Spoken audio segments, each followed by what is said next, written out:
কাবেরী রান্নাঘরে তোমাদের স্বাগত বন্ধুরা। সকাল সকাল বানিয়ে ফেলছি আমি আজকে সুজির উপমা। তাই কিছু উপকরণ নিয়ে তোমাদের সামনে চলে এলাম। একটু আলু ভাজা, বাদাম ভাজা করেছি, বাড়িতে যা ছিল তাই দিয়ে বানিয়ে দিচ্ছি। এখানে ক্যাপসিকাম, পেঁয়াজ, টমেটো আর আদা জুলিয়ান করে কেটেছি, আর কারি পাতা দিয়েছি, সর্ষে দিয়েছি, সব দিয়ে বানিয়ে ফেলছি আজকে উপমা।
সামান্য জল দিয়ে দিলাম।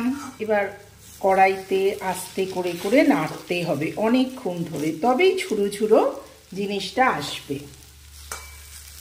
বেশি জল দিয়ে দিলে বন্ধুরা নরম হয়ে যাবে। হ্যাঁ, আস্তে করে করে উল্টে পাল্টে এটাকে আমরা ঝুড়ো ঝুড়ো করে নেব। অবশ্যই এটা বন্ধুরা সাদা তেলে করবে। হ্যাঁ, এর মধ্যে একটু কাঁচা লঙ্কাও কুচিয়ে দিয়েছি আর একটা শুকনো লঙ্কাও দিয়েছি। দেখো বন্ধুরা কি সুন্দর ঝুরঝুরে হয়ে গেল, খেতেও ভালো লাগে না কি? দেখছো কিরম ঝুরঝুরে হয়ে গেল। এর ভেতর একটু টমেটো কেটেও দিয়েছি। কেউ কেউ লাস্টে লেবু রস দিয়েও খায়, যদি তোমরা টকের স্বাদ পেতে চাও।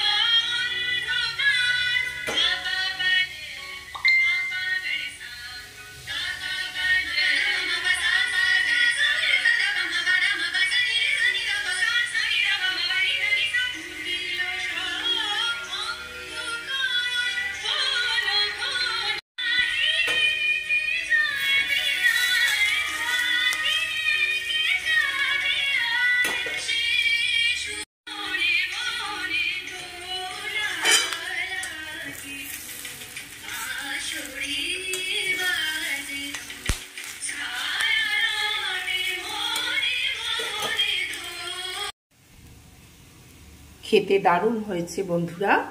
চলো তাড়াতাড়ি সার্ভ করে দিই। Ready to serve. খুব ভালো লাগছে। একটু টেস্ট করে দেখলাম, না হলে কি করে বললাম তোমাদের। খুব সুন্দর হয়েছে বন্ধুরা। রেডি হয়ে গেল আমার সুজির উপমা। তো বন্ধুরা আজকে ছোট্ট ব্লগটা যদি তোমাদের ভালো লেগে থাকে তো do like, share and subscribe my channel. ভুলো না কিন্তু। কাবেরী জীবন কথায় তোমাদের স্বাগত। টাটা।